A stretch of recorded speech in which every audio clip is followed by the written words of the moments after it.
चंबल गांव जिसका नाम सुनते ही सभी को बम गोलियों की गूंज सुनाई देती है। अच्छे अच्छे लोग थर थर कांपने लगते हैं और कांपे भी क्यों ना, क्योंकि डाकू का चेहरा ही सभी को डरा देता है।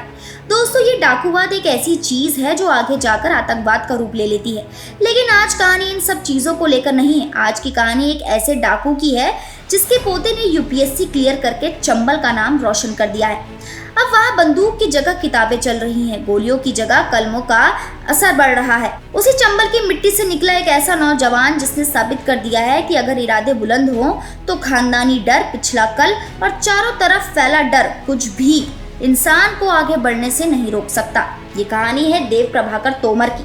हाँ, वही चंबल की धूल से निकला हुआ वो लड़का जिसकी जड़ों में डकैतों की दास्तानें थी, लेकिन जिसकी उड़ान में आईएएस बनने का सपना भी पल रहा था। देव का जन्म मध्य प्रदेश के भिंड जिले के प्रतापपुरा गांव में हुआ।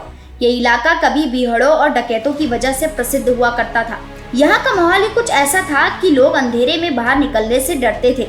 लेकिन इसी माहौल में देव का बचपन बीता, न किसी खास सुविधा के साथ, न किसी खास आराम के साथ। उनके दादा का उस समय डकैतों से रिश्तेदारियां और जान पहचान का ताना बाना भी जुड़ गया था। अब सोचिए, उस इलाके में जन्मा एक लड़का अगर कहे कि मुझे यूपीएससी निकालना है तो लोग हंसते हैं, ताने देते हैं और कहते हैं कि भाई पहले गांव के बाहर तो निकल ले। लेकिन देव के पापा भारतीय सेना में थे। उन्होंने बेटे में कुछ अलग देखा था। वो चाहते थे कि उनका बेटा बंदूक से नहीं, दिमाग और मेहनत से देश की सेवा करे। इसलिए उन्होंने अपनी बेटी की पढ़ाई लिखाई पर शुरू से ही पूरा ध्यान दिया। देव ने भी अपने पिता की उम्मीदों को टूटने नहीं दिया। पढ़ाई में शुरू से ही तेज थे। उनका टारगेट था आईआईटी। और क्या आप मानोगे, उन्होंने इस चंबल के गांव से निकलकर आईआईटी दिल्ली में एडमिशन ले लिया, वो भी मेडिकल इंजीनियरिंग में।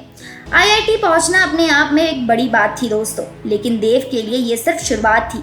आईआईटी में पढ़ाई पूरी करके उन्होंने एक मल्टीनेशनल कंपनी में अच्छी खासी नौकरी पकड़ ली, महंगा पैकेज और आराम की जिंदगी। लेकिन मन में कुछ अधूरा सा था। कई महीनों तक उन्होंने खुद से लड़ाई लड़ी, क्या मैं यही करना चाहता हूँ? क्या पैसा और आराम ही सब कुछ है? और जवाब आया नहीं। उन्हें कुछ बड़ा करना था, कुछ ऐसा जो गांव के हर उस बच्चे को प्रेरणा दे जो खुद को सिर्फ बीहड़ की कहानी समझ बैठता है। बस फिर क्या था, देव ने अपनी लाखों की नौकरी को टाटा बाय बाय कह दिया और कूद पड़े एक और कठिन मैदान में, यूपीएससी की तैयारी।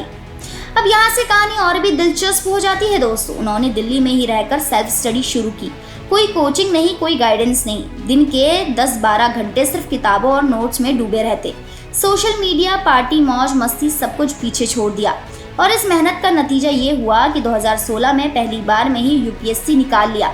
उन्हें आईआरएस, इंडियन रेवेन्यू सर्विस मिला। अब यहाँ तक पहुँचना भी बहुत बड़ी बात है दोस्तों। लेकिन देव को संतोष नहीं हुआ। उन्होंने कहा, मैंने तो आईएएस बनने का सपना देखा था, आईआरएस नहीं।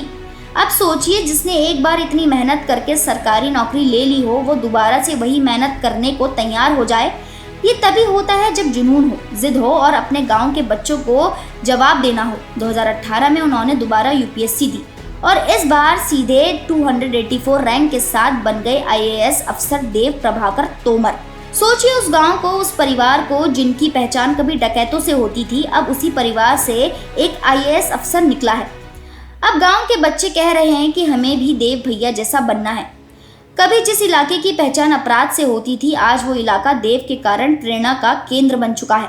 उनकी ये कहानी सिर्फ एक सफलता की कहानी नहीं है दोस्तों, ये उस माइंडसेट को तोड़ने की कहानी है जो कहता है कि हमसे नहीं हो पाएगा।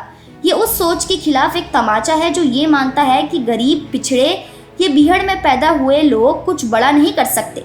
देव की जिंदगी हमें बताती है कि अगर आपके अंदर हिम्मत है, अगर आप मेहनत करने को तैयार हैं, तो चाहे आप जहां से आए हो, आप अपनी किस्मत खुद लिख सकते हैं। आज देव एक बेहद ईमानदार और जनहित में काम करने वाले अधिकारी माने जाते हैं। उन्होंने हमेशा अपने काम को सेवा का माध्यम माना, ना कि रॉब या पावर का। और सबसे बड़ी बात यह है कि वो आज भी अपने गांव से जुड़े रहते हैं। जब भी छुट्टी मिलती है वो अपने गांव जाते हैं, स्कूलों में बच्चों से मिलते हैं, उन्हें गाइड करते हैं और बताते हैं कि तुम भी कर सकते हो क्योंकि मैंने ये किया है। अब बताइए, क्या ये किसी फिल्म से कम है? एक ऐसा नौजवान जो डकैतों की कहानी के बीच पैदा हुआ, लेकिन जिसने अपनी किस्मत खुद लिखी, जिसने गोलियों की जगह किताबों को चुना और चंबल की धूल से उठकर देश की सेवा में लग गया। तो दोस्तों, अगर आप भी किसी छोटे शहर या गांव से आते हैं, अगर आपके पास बड़ी कोचिंग या मोटी फीस देने के पैसे नहीं है, तो घबराइए मत। देव की तरह मेहनत करिए, खुद पर विश्वास रखिए और वक्त आने पर आपकी सभी मनोकामनाएं पूरी होंगी, क्योंकि इसमें आपकी मेहनत है और आपका विश्वास। तो दोस्तों आज के लिए इतना ही। उम्मीद करती हूँ आपको ये वीडियो पसंद आई होगी। अगर आपको ये वीडियो पसंद आई तो इसे लाइक कीजिए और हाँ, हमारे चैनल को सब्सक्राइब करना ना भूलें।